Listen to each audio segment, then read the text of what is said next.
Hello everyone, it's Miss Jody from the Fireland Symphony Orchestra coming to you with a video about practicing. Whether you're an instrumentalist or a vocalist, any age, any level of playing, I want you to watch this video because we all need to make sure that we are practicing the right way. In this video, I want you to know that you will see two kids. They're both mine. The girl is Lydia and the boy is Brian, and they were super helpers today. At the end of the video, I want you to know there's going to be some additional material just specifically for people that are beginners on their instruments. If you are just an early player on the flute, the clarinet, the saxophone, trumpet, or trombone, I have some additional practicing tips for you if it's your first or second year of playing your instrument, and I think those will be super helpful to you. I don't want you to get frustrated and to not practice. So let's get to it.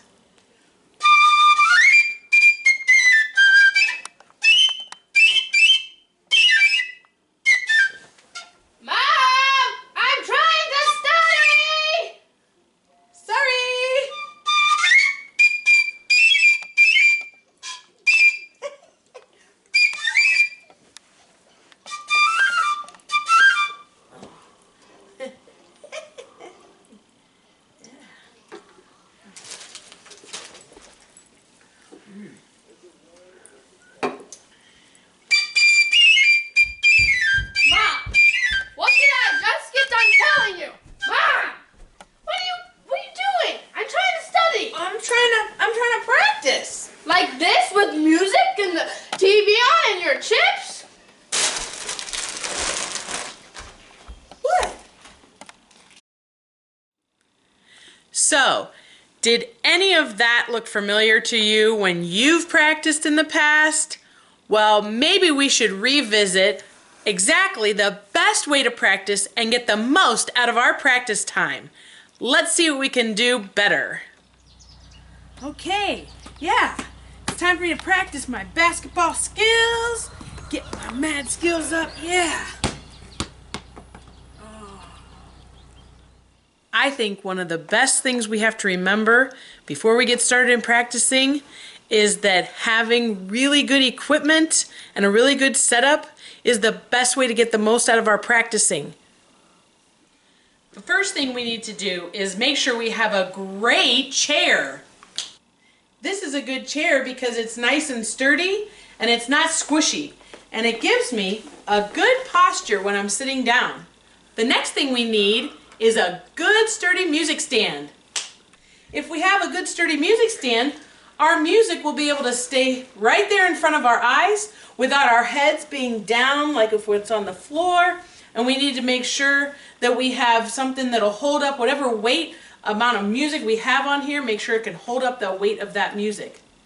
The next thing we need for sure is good lighting. Because if we don't have good lighting, then we won't be able to see our music very well. The last thing you need to make sure is that you have a pencil. Every good musician has a pencil. So there, we have a pencil. Now when you get ready to start playing, don't forget, the TV should be off, and we should have our phones turned off, unless we have a metronome or a tuner on our phone. This is a great tool to have. When you have a metronome, it helps you keep a steady beat, and if you have a tuner, it helps to make sure your notes are in tune. Almost everybody I know has a smartphone, so look for the app that is a metronome, look for an app that is a tuner. These should be free, and they are great tools for a great musician. The last thing I want to make sure you understand is that we shouldn't have any snacks. Perfect. Now we're ready to begin. Now that we have good equipment, good setup for our practice session, we need to make sure that we've reserved some time that'll be undisturbed. Probably not a good idea to start playing at 7 o'clock in the morning. You're probably not up at that time anyhow. Maybe not a good time at 11 p.m. either. So make sure that you've found a time that's undisturbed and you won't bother anybody else in the house. Maybe even find a location that's going to be away from everyone else so that if they are doing work, then they won't be disturbed and your practice time won't be disturbed either. When you first start a session of practicing, the most important thing to start out with is your warm-up routine.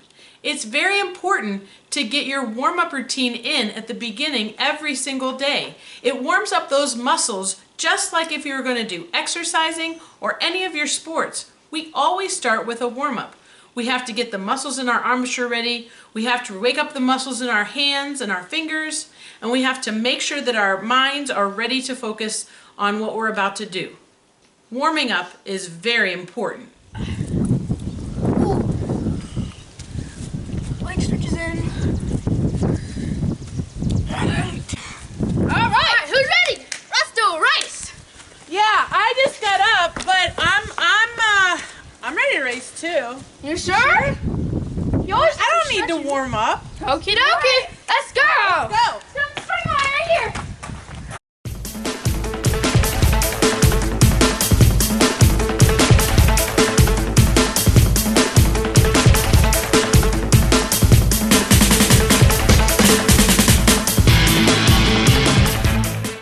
Victory! I won, but. You okay? Hurry. My muscles are killing me. I feel good. How are you? Why don't you stretch? I didn't think it was important. Yeah! Gets everything loose so you can just get a good run. Well, now I know. Yeah! Okay, one of the good ways to start with a warm-up is by doing some breathing exercises. When you breathe, you want to make sure to fill up your core with air, like a big sumo wrestler breath. You don't want to breathe with your shoulders going, because we don't get enough air that way.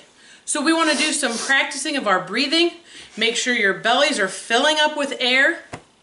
We want to start by doing something like, let's inhale for 4 beats and let's exhale for 4 beats. And we want to make sure we space out that air to last for all 4 beats. Here we go. Inhale. Exhale. Okay, how'd you do? Okay, let's try another one. Let's inhale for 4 beats. We're gonna exhale for 8. Here we go, and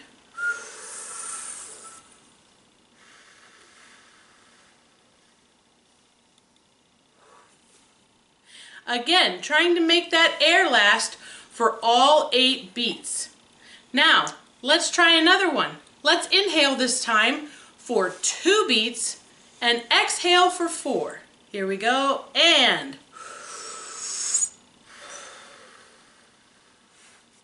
great job! Now let's try it. 2 beats inhale and 8 beats exhale. Here we go, and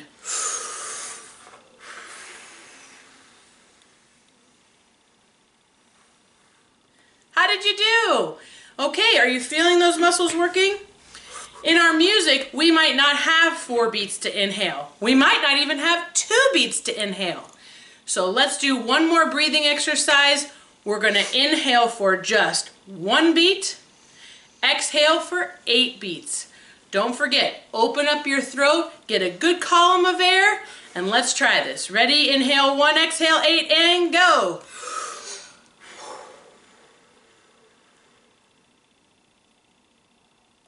Great job! You can pick all different kinds of numbers and you can practice that breathing before you even start the rest of your warm-up routine. So now that we've done some breathing techniques, a great way to start the rest of your warm-up routine are scales and etudes. Now some of you might think that that's like eating your broccoli, but if we do some fun things with our scales, it might be a little bit easier to practice them. One of the reasons that we practice scale patterns is because we find those same patterns in all the music that's written. So what we're doing is, when we practice, we try to give our muscles patterns to learn, and that way we create a muscle memory for those actions and those functions. Then when we go to play the regular music and we find those patterns again, our fingers will have a muscle memory and know exactly how to play it already. That puts us a step ahead in all the rest of our practicing. So let's say we have a scale.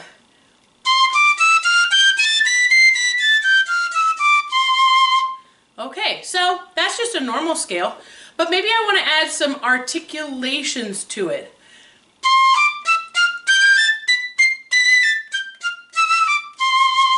Maybe I want to do legato.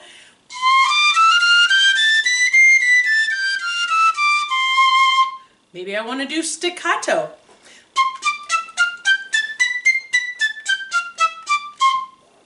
Maybe I want to try it at different speeds. Maybe I just want to do the first 5 notes. Maybe I want to do something fun like that. Maybe I want to add some thirds to that.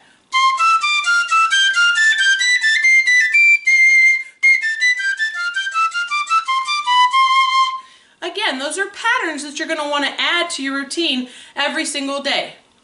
Maybe there's a certain number of scales that you feel comfortable with, so maybe in your next routine, find a scale that you don't feel as comfortable with. Learn just that scale for just that 1 week. Maybe you've learned all your major scales, try some minor scales. These are all different ways that we can warm up. Another great warm up to start with are some what we call lip slurs or octave jumps, depending on what instrument you're using.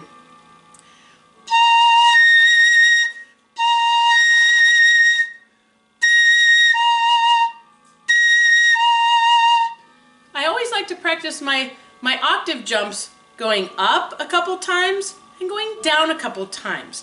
I feel they use a different set of muscles for those 2 different actions. We can also do some long tones.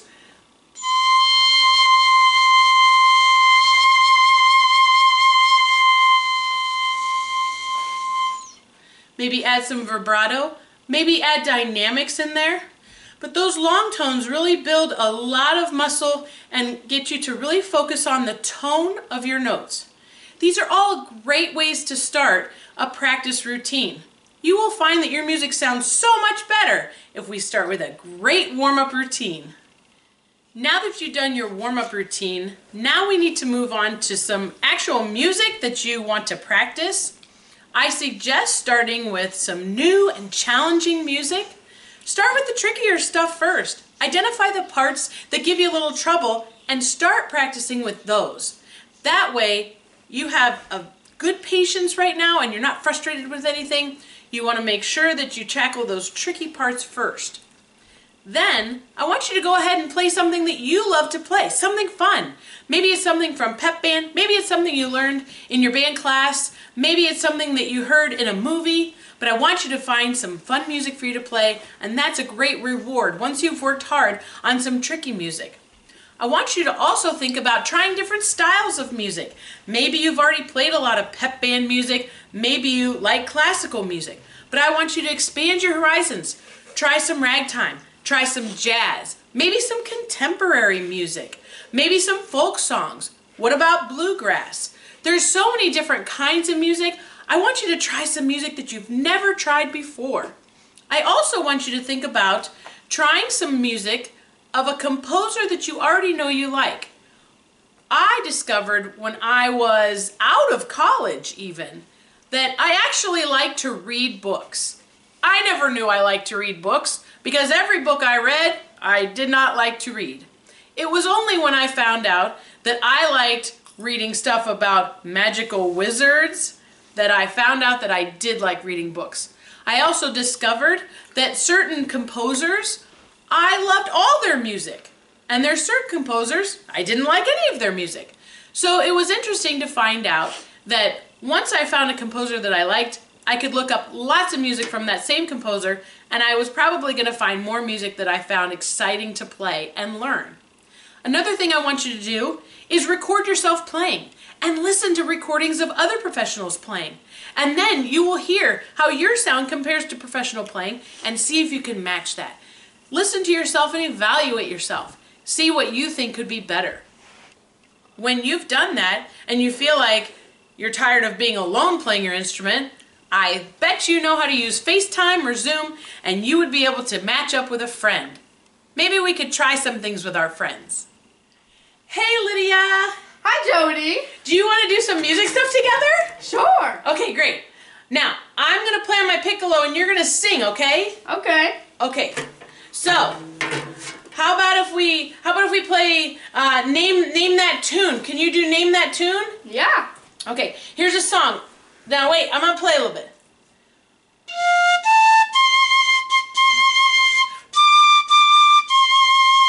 Do you know it? What is it? So, Kumbaya? It is Kumbaya. Great job. Yes. Okay, now I want to play a duet together. Do you think we could do that? I mean, sure. Why not? Do you know Frere Jacques? Probably. Okay, let's try it. Okay. It started on this note.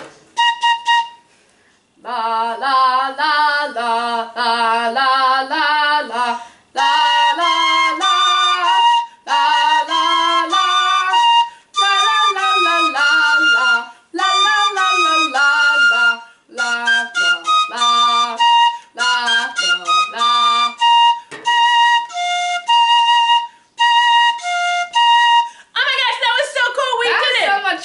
So much fun.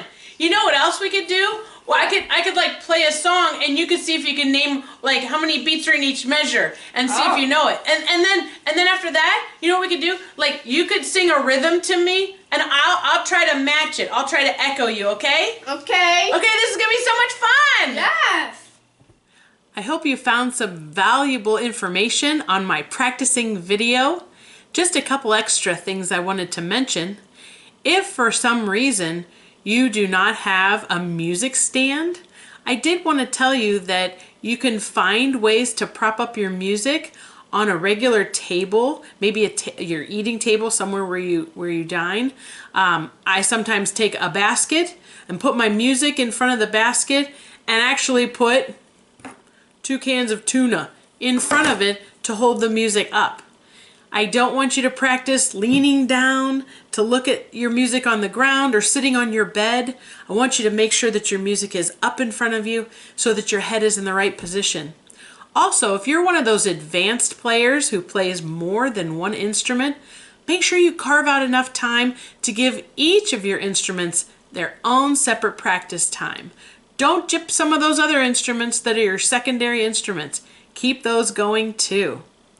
Folks, I just want to say before I leave you that music and art and dance and all that are reasons that we stay alive and that we have a rich and fabulous life. Music not only bridges all kinds of neurons in our brain to make us really better at all our subjects, but music enriches our lives in so many ways. At a time when you might feel like you are lonely or you might feel like you're not as happy these days, find a way to listen to music, practice your music, keep music in your lives. That will help tremendously. And keep tuning in to me. I want to see you back here all the time. Good to see you.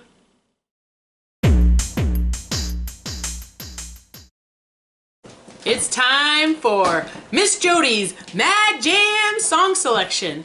If you're an older student and maybe you haven't watched some of my other videos, at the end of each video, I give you some song suggestions because these are songs that you might not be familiar with, but they are awesome to dance to and they have such a cool beat. They're the kind of things I can't sit still for. So I want to give you some song recommendations, and even if you want to go back to some of my videos, you can always just check the end of the video. It'll tell you my songs that I would suggest. So for today's Miss Jody's Mad Jam songs, I'm going to recommend We Got the Beat by the Go-Go's fabulous dancing tune. The second one I want to recommend to you is Love Shack by the B-52s. Sidebar, just want to tell you that I love all the songs from the B-52s. And the last one I want to suggest is Wooly Bully, Wooly Bully. And that is by, are you ready? Sam the Sham and the Pharaohs. What a crazy name for a band. And yes, they dress like Egyptians. And in that, I just want to shout out to my saxophone players. great saxophone playing in that particular song. So I hope you definitely join into my Miss Jody's Mad Jam songs. Find them on YouTube, dance to them, have a great time, and tune in next time.